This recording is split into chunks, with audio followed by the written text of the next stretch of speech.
26-এর ভোটে পাখির চোখ ভবানীপুর। আবারও ভবানীপুর জয়ের চ্যালেঞ্জ ছুঁড়ে দিলেন শুভেন্দু অধিকারী।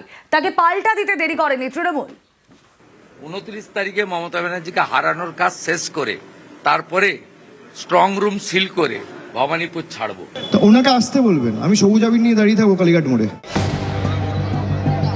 26-এর লড়াইয়ে দুই কেন্দ্রে বিজেপি প্রার্থী শুভেন্দু অধিকারী, ভবানীপুর আর নন্দীগ্রাম। সোমবার নন্দীগ্রামে মনোনয়ন জমা দেন শুভেন্দু। মঙ্গলবার তিনি ভবানীপুরে প্রচারে।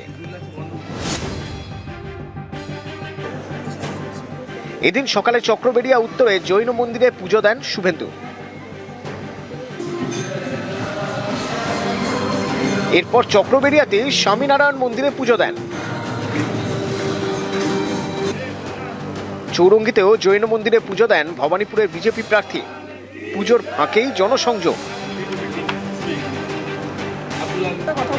ভবানীপুরে কোমর বেঁধে প্রচার চালাচ্ছেন শুভেন্দু অধিকারী। কখনো মিছিল, কখনো পুজো, কখনো ঘুরছেন ভোটারদের বাড়িতে। আর এসবেরই মাঝে ছুড়ে দিচ্ছেন চ্যালেঞ্জ।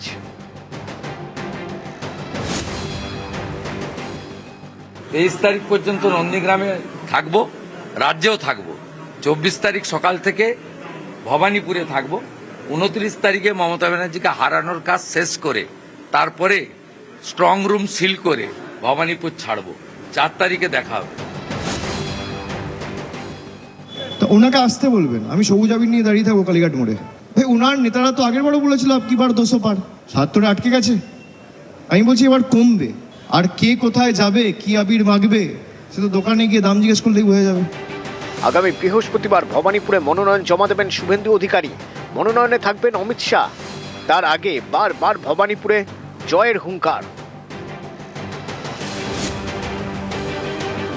এবারে ভারতীয় জনতা পার্টি পশ্চিমবঙ্গে সরকার করতে চলেছে। নন্দীগ্রামে উনি হেরেছেন, তার রিপিট হবে ভবানীপুরে। ওখানেও উনি হারবেন। ওকে বলেছি, আবার রিপিট আমিও করছি, আশায় মরে, তারপরেরটা আর বলবো না। ভবানীপুর অনেকে বলেন কলকাতার মিনি ইন্ডিয়া। গুজরাটি, পাঞ্জাবি, সংখ্যালঘু, বিভিন্ন ভাষা ও ধর্মের মানুষের বসবাস।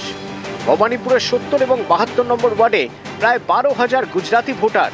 তাই এই এলাকায় গুজরাটিতে লেখা লিফলেট বিলি করছে তৃণমূল। કાકામાં રહેજો કે દીદી હંમેશા છે હું તો તમારી સાથે જ છું. પ્લીઝ યાદ રાખજો ને